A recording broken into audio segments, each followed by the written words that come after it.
Men hozir sizga hojatxonaga tez borish azobidan qanday 3 kunda qutulganligim sabablarini aytib beraman.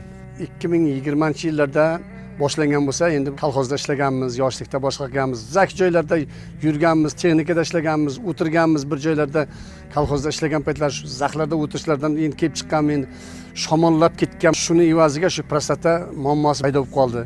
20-yillardan boshlandi. Shu borardim hojatga, shu borib horg'in o'tirib yarim soatlab ham 15 minutlab ham o'tirib, ba'zi tomchilab siyib, juda qiyinchiliklar bo'lgan bizda. Urologiya bo'limlariga borib, ulardan doktorlardan maslahat olib bizga dori yozib bergan, juda ko'p pullarim ketgan ana shu dorilarga men hayotda qiynalganman men. Har kuni kechalari 4-5 martagacha hojatga chiqish holatlari bo'lgan, uxlamaganman. Ertalab tursam juda horg'in, juda charchoq, ham asabiy bo'lib qolganman shu paytlarda.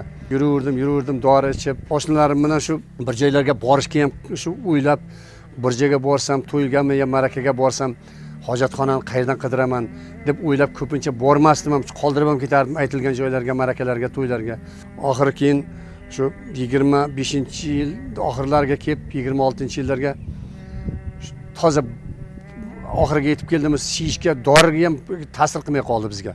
Hojatxonaga boraman, dori ichsam ham shu o'tiraman, shu toza napor yo'q, boyagidek siyaman, kam jiz qilib, ozgina kam siyib, shunaqa qilib juda qiynalib boraman, uyga boraman, yana bir 15 minutdan keyin yana hojatga kelaman, qovug'imda oxirigacha o'shalmadi-da, qisqasi to'liq siydik chiqib ketmasdan qiynalib shunaqa qilib rosa qiynalganman-da men. Endi hozirgi holatim juda yaxshi, a'lo darajada desam bo'ladi. Shu yoshligimga qaytib qoldim. Pashti shu masalan 20-25 yoshlarda qanday yurgan bo'lsam, umuman bu prostata muammosi meni yodimdan chiqib ketdi hozir. Endi hozir kechki paytda endi uyqudan oldin hojatga hamma el qatori bir boramizda, shundan yotaman, ertalab turaman, Xudoga shukr. Horatga chiqamiz bomdodga. Shu bo'ldi, boshqa hech qanday hojatga qatnashga menga nima hojat yo'q hech. O'z yaxshi bo'lib ketdim, Xudoga shukr. Naporlari ham xuddi yoshlikdagidek juda zo'r. Naporlar ham yaxshi. Bitta o'tirish ham shart emas. Ilgarigidek biron joyga marakaga borsa, o'ylanib boradigan vaqtlar ham o'tib ketdi. Endi ularni o'ylamaymiz ham.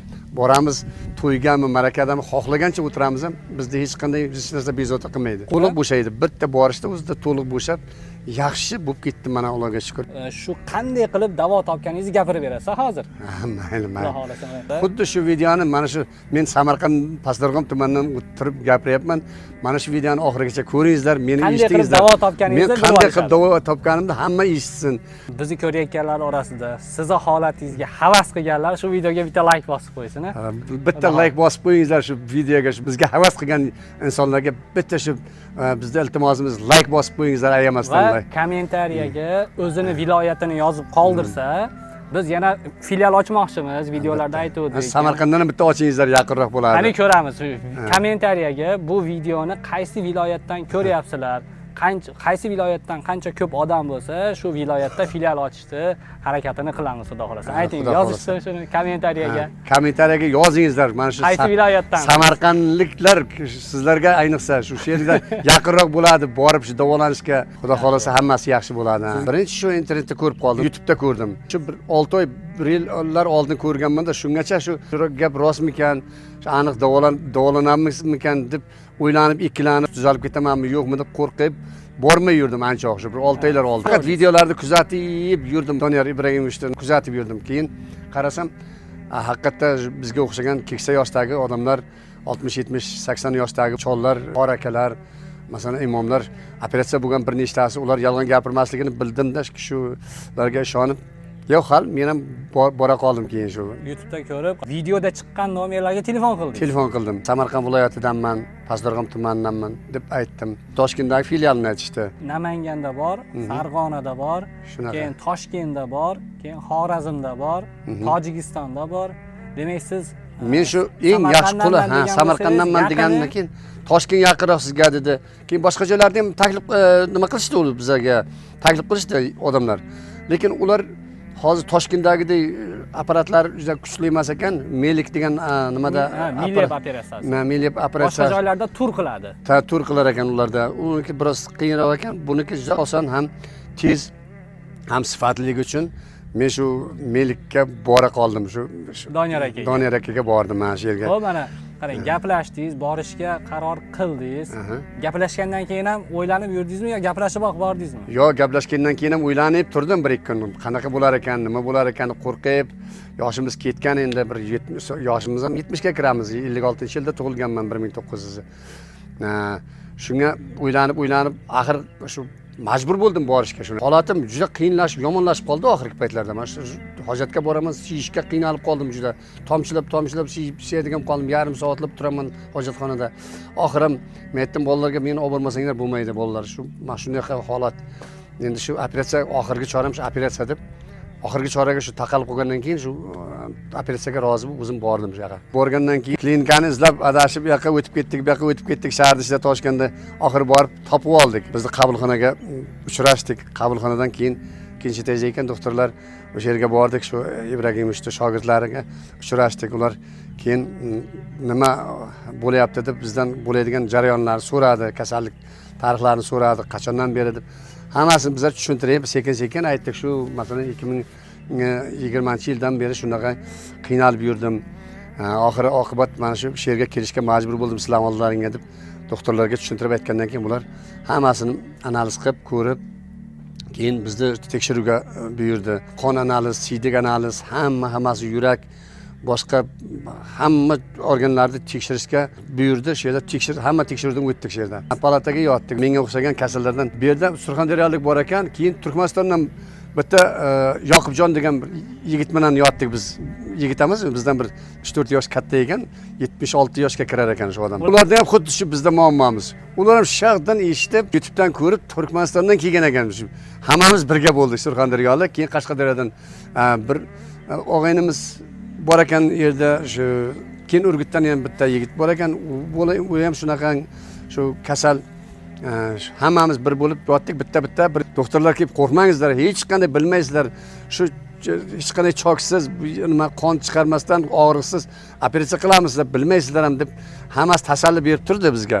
O'zlari tayinlar ekan, eng og'irlarini birinchi kirgizdi. Adenomas kattalarni qiynalib turganlar, peshobda ishlayotganlar ham bor ekan ular ichida, biz ichimizda. Birinchi shunga o'xshagan og'irroqlarni kirgizib ketdi-da, keyin oxiri bizga navbat keldi. Men qo'rqmadim, masalan, men birinchi marta operatsiya bo'lishim edi, o'zi dunyoda hech operatsiya bo'lmagandim, lekin hech qanday qo'rquv bo'lmadi. Bizlar shunday stolga chiqardik, yotqizib belimdan bitta ukol qilardi. Beldan pasti ishlamay qolar ekan. O'zingiz televizorga qarab yotaverar ekansiz, nima bo'layotganini ko'rib yotasiz. Siz undan oldin YouTube'da ham ko'rgansiz bu jarayonni. YouTube'da ko'rdim shu jarayonlarni. Xuddi shu jarayonni o'zim ham o'z ko'zim bilan ko'rib, shu o'zim ham shu nima guvoh bo'ldim shu jarayonlarga. Yo'q, bir pasda shu olib tashladi Ibragimovich o'zi. Doniyor aka bo'ldi degandan keyin bizda reanimatsiya xonaga oldi. Reanimatsiya xonada 2 soat nari beri yotdik. Keyin narkoz tarqadi. Narkoz tarqagandan keyin bizni palataga olishdi. Keyin ertalab soat 10largacha yotdik. Javob berdi bizni uyimizga. Ketaverdik, qarang. Yaxshi bu bir pasda yaxshi. U yerdagi holatingiz qanaqa bo'ldi? Endi birinchi kateterda bo'ladi. Kateterda, aytdim-ku, kateterda birinchi operatsiya qilgandan keyin kateter nima qo'yar ekan, ukol qiladi. Ukol, osma ukol ilib qo'yib, shu adenomani tozalaykan ukol bilan yuvib, qonlarni chiqarib yuborar ekan. Toza bo'lgandan keyin ertalab soat 10larga obedga yaqin kateterda oldi. Tiniq bo'lib yaxshi bo'lgandan keyin sizga javob dedi, faqat ketishda o'tirmasdan mashinani sidini yotqizib ketasiz dedi. O'tirmang faqat. Bu yerda peshob qildingizmi, o'zingiz siydingizmi? Shu holatdagi xursandchilik. Yaxshi, juda yaxshi siydim. Shu kateterda olganda siying deb o'zlari qarab kuzatib turar ekan. Napor zo'r. Napor zo'r, juda yaxshi bo'ldi. To'liq bo'shagan. Quv bo'shab, juda xursand bo'ldik. Keyin uyga qarab kelaverdik. Shundan keyin uyda bir 5-6 kun sal achish bo'lar ekan bu operatsiyadan keyin-da, endi u munosab tabiiy holat u bo'ladi. Shu siydik yo'ldan dori yozib berishdi. Dori yozib berishdi shu nimalarga qarshi, shamollashlarga, boshqasiga, yeringlarga qarshi antibiotiklar. Shu uyga kelgandan keyin ukollarni oldik. Sizga aytishdimi, shu ma'lum bir muddat yonboshlab yotib turasiz. Shunaqa o'tirmaysiz, yonboshlab yotib turasiz yoki bo'lmasa uzoq yotasiz, osmonga qarab yotasiz dedi. O'tirmang faqat deb bir 10 kun, 15 kun shunaqa yotib o'tirmaysiz. Parhezi bordi. Parhezi bor ekan.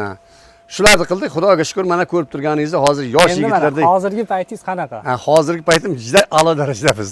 Shunaqangi juda xursandman. Hojatga borasiz, bir 5 sekund, 10 sekundda o'zi 10 sekundga bormaysiz, 5 sekundda hojatga chiqib bo'lib, o'z uyga qaytaman darrov. Oldin qanaqa bo'lardi oldingi holat? Oldingi holat 10 minut, 5 minut o'tirasiz, borasiz, qiynalib, juda bir dori mana shunday ham, dori Tamsol degan bir nima kapsulasi bo'lardi. Shuni sotib olib kelaman har oyiga 2 pachka, 3 pachka, shundan kuniga bir dona ichib turmasam, shu hojatga chiqishim qiyin bo'lib, umuman kelmay qolardi, siydik, juda qiynalib qolardim. Hozirgi holatim hech qanday tabletka, dori ichmayman. Xudoga shukr, xohlagan joyimga boraman, hojatxona qidirmayman. Kechasi uxlayman, ertalab turib hojatga boraman. Tamom, kechasi turmayman ayrim kunlari. Bir yarim turmasam, boshqa turmayman. Oldin qanaqa edi? Oldin 5 tur martagacha ham turgan joylarim borda, 5 martagacha ham kechasi. Juda qiynab, uyqu bo'lmaydi. Shunchalar ertalab karaxt bo'lib, bir juda bir qiyin ahvolda turardim-da. Hozirlar yaxshi, Allohga shukr. Juda bir Allohning bir nimasi ekanmiz, shu suygan bandamiz. Yaxshi bo'lib qoldik mana. Xudoga shukr, bolalarim ham xursand, o'zim ham. Kechasi uxlamagan odam asabiy bo'lib qoladi. Sizda qanaqa edi? Juda asabiy bo'lib qoldim. Shu bolalarimga ham baqirib, urishib, har arzimagan narsalarga jahlim chiqib ketaverardi. Shunaqa bo'lib qoldim shu oxirgi paytlarda, shu operatsiyadan oldin. Endi Xudoga shukr, yaxshi xushchaqchaq mana do'stlarim ham hammasi bilan yuramiz, yaqa-buyoqqa pensionerlar bilan birga. Shular qanaqa bo'lyapti? Ziyoratlarga boramiz. Yuribmiz, qidirib, har pensiyani olgandan keyin yaqa-buyoqqa tomoshaga chiqamiz. Choy paytishlarga boramiz. Samovarlarga chiqamiz. Oldin qanaqa edi? O'ylamaymiz. Oldin shu chiqishlarni ham o'ylab chiqardingiz-da, chiqsam, bir joylarga borsam, shunaqa bir qistab qolsa, nima qilaman ekan deb o'ylab bormasdim-da ko'p. Mashinani to'xtat degan do'stlardan hijolat. Mashinani to'xtatishga ham qanday to'xtatasiz endi, men shunaqa bo'lib qoldim deb ayta olmay hijolat bo'lib aytganingizdek, shunaqa bir 2 yil 3 yil toza eng oxirgi paytlarda qiynalganman-da. Xudoga shukr, mana hozir haqiqat to'ylarga borishchi? To'ylarga borish. To'ylarga borib yuribmiz hozir. Zo'r aytaman-ki, hech yerdan qolmaymiz. Hamma joyga boramiz. Allohga shukr, yaxshi. Hojatxonani g'ami yo'q. Hojatxona g'amim umuman yo'q. Shu chidab ketaveraman ham, bir sutka ham yuraveraman agar nima qilmasa, bu nima qilish yo'q. Qiynalmayman hech qachon. Yaxshi. Mana hozir bizni shu YouTube'da ko'rayotganlarning orasida ham siz ham aytdingiz-ku, 1 yil kuzatganman. Shunaqa. Shu 1 yildan beri kuzatib, shu siyishga qiynalib, siydik kelmasdan, napori pasayib, shuna bo'lib yurganlar ko'p-da. Siz tengqurlar, sizdan kattalar. Endi ularga nima deysiz o'zingiz? Endi shu menga o'xshagan qiynalib yurgan O'zbekiston xalqi, chollar, chol kishilar, bemor odamlarga hammasiga meni tavsiyalarim, sizlar ham shu qo'rqmangizlar. Boringizlar, shu men borgan joylarga borib davolaningizlar. Bu hayot g'animat. Odam zot bir kun bo'lsa ham o'zi uchun yaxshi yashash kerak. Qo'rqmasdan boringizlar. Hech qanday qiyinchiligi yo'q ekan. Mana bir yarim soat uzog'i bilan shu 30 minut, 35 minutda adenomani olib tashlaydi. Hech narsa ko'rmaganda yaxshi bo'lib ketasizlar. Siz endi oldin bunaqa operatsiya borligini bilishingizdan oldin, endi bu qarichilik ekan deb yurganmisiz? Shunaqa ham deb yurdim, qarasam bo'lmaydigan bo'ldi-da. Qarichilik deb endi hali o'zimizda kuchimiz bor, quvvatimiz bor, 70 ga kirgan bo'lsa ham mana agorotlarga ishlaymiz, ozmas, boshqa qilib yurardik. Endi men aytdim, endi hali yosh, uncha qarbim to'xtab qolgan joyimiz yo'q-da. Shuning uchun men aytdim, davolanish kerak. Davosi bordir deb yurdim. Bolalarim keyin qo'ymadi, yuring dada deb olib borishdi. O'sha yerga keyin operatsiya qildirgani olib bordi-da, xullas. Chunki mana bizni ko'rib turganlar orasida ham buni davosi yo'q bo'lsa kerak, bu endi qarichilikda shunday o'tsam kerak deb o'ylaydi. Unday bo'lmasa kerak. Oldingi zamonda ham shunaqa bo'lganda. Bo'lgan. Oldingi zamonda endi. Hozir mana zamonaviy operatsiyalar, apparatlar chiqib, hech qanaqa joyini kesmasdan, tig' tekkizmasdan, shu CD yo'li bilan lazer orqali olib chiqib ketadi. Xuddi shunday, lazer orqali tushmaydi boshqa joyiga. Keyin sahrlarni ham qilsa bo'ladimi deydi. Ular umuman muammo yo'q. Sahrmi boshqasimi, hamma kasalliklarni shu oldin 1-2 kun qarab davolab, shularni operatsiya qilyaptilar. Shu yaxshi bo'lib ketyapti shu insonlar ham. Meni bilganim aytdimki, mana Turkmanistondan yigitlar bilan hozirgacha ham telefonlashib turamiz. Toshkentda bolalar ham, ular ham aytadi, zo'rmiz deydi. Biz bilan rosa gurung qilamiz, o'tirib telefonda gaplashamiz. Endi o'zini ko'rmayman. Turkmanistonlik ukalar, akalar bor, o'sha yerda ham o'shalar bilan ham toshkentlik bolalar bor. Ular bilan ham telefonlashib turamiz. Ular ham yaxshi bo'lib ketdim deydi, yaxshi. Hammasi yaxshi ekan. Men bilan bir potokda kirgan, operatsiya kirgan bolalar hammasi chollar yaxshi deydi. Mana hozirgi holatingizdan kelib chiqib, shu undan oldin misol YouTube'da birinchi ko'rganimdayoq borsam bo'lardi ekan degan xayol bo'ldimi? Bo'ldi. Shu ertaroq borishim kerak. Ha, ertaroq borsam bo'lar ekan, bundan 6 oy bo'lmasa 1 yil oldin borsam bo'lar ekan degan xayollar o'tdi. Men aytdim, qo'rqoqlik qildik-da, bormadik-da deb afsuslanib yurdik bir ikki kun. Baribir endi vaqt o'zini vaqti ekan, qarang, har bir narsaning vaqt soati bor degandek. Bizning vaqt soatimiz shu 8-aprelga to'g'ri kelgan ekan. 8-aprelda bordik, yomon emas, Allohga shukr, yaxshi, mana hammasi muvaffaqiyatli bo'ldi. Shu doktorlarga katta rahmat. Shular boriga shukr deyman, shu doktorlarimizni boriga shukr, shularning ota-onasiga, shularni katta qilgan ota-onalariga ming bor rahmat. Ularga shu Alloh shu kuch-quvvat beraversin shu doktorlarimizga. Allohim shu shifo qilib odamlarga shifo tarqatishda charchamasin hech qachon. Sizga ham rahmat. Mana sizga ko'z tegmasin, buncha odamning ko'zi tegib qolmasin. Hamma qilsinki, ular ham davo topsin inshaalloh. Shunaqa, har bir bemor shifo topsin. Alloh shifosini bersin har biriga. Doktorlarimizga yana bir bor aytaman, ular ham charchamasin shifo yo'lida. Har bir insonlarga shifo ulashishda charchamasin. Shu Doniyor Ibragimovichga o'xshagan insonlar ko'payaversin. Shu chollarni dardiga malham bo'lsin iloyim. Farzandlarining huzurini ko'rsin. Shu doktorlarimizni qo'l dard ko'rmasin hech qachon.